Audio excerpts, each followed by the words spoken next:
Well, let's turn to another international expert for more analysis of the result from the Hanoi summit. We connect to Reimann, a professor of political science at Georgia State University. It's a pleasure to have you with us, Professor.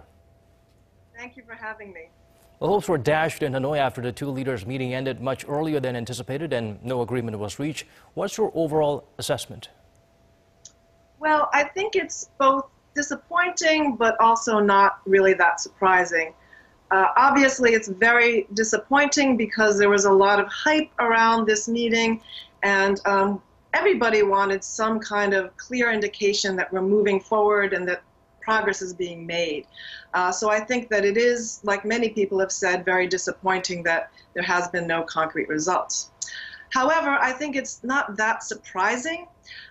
There are long-standing differences between the two sides. These are positions that have been firmly placed, that both sides have been firmly holding onto for a very, very long time. So expecting a sudden change in those positions is in some ways probably unrealistic.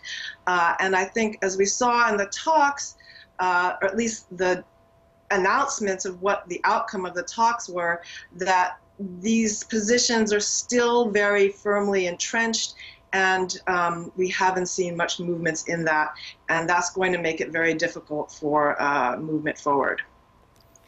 Well, in terms of progress toward denuclearization and sanctions relief, it seems the two sides still have a wide gap to overcome. Do you think they will be able to narrow their differences next time they meet?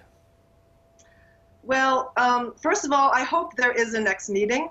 And hopefully what came out of this current meeting is that at the meeting itself, the talks that we didn't hear about actually moved the discussion forward, even if they weren't able to come up with an agreement for this time. It's very difficult. The negotiation process is difficult. It's really a billion-dollar question. Can the two sides come up with small enough concessions on both sides that they can come up with some kind of agreement to have some kind of plan to move forward?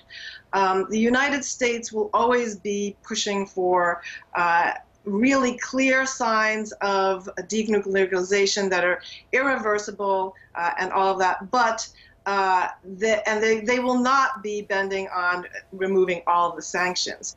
So the question is, I think, what can North Korea come up? What kind of compromises can they come up with that are small steps on both sides to continue the discussion going and to get us to a better place where we can find some other agreement?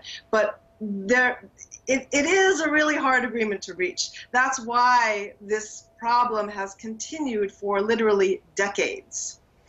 Well, there was no deal, and there's definitely a lack of agreement there, but not all hope is lost. Trump did mention that he expects progress to be made over the next few weeks, though no date has been set for another summit.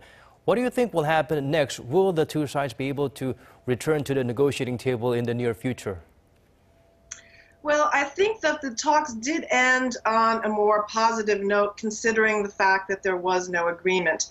I think that the Trump administration made very clear attempts to not make this a negative, bad kind of meeting, because they do want to continue the talks. And I think that both Trump and Kim are very committed to this because the alternative is really not all that great.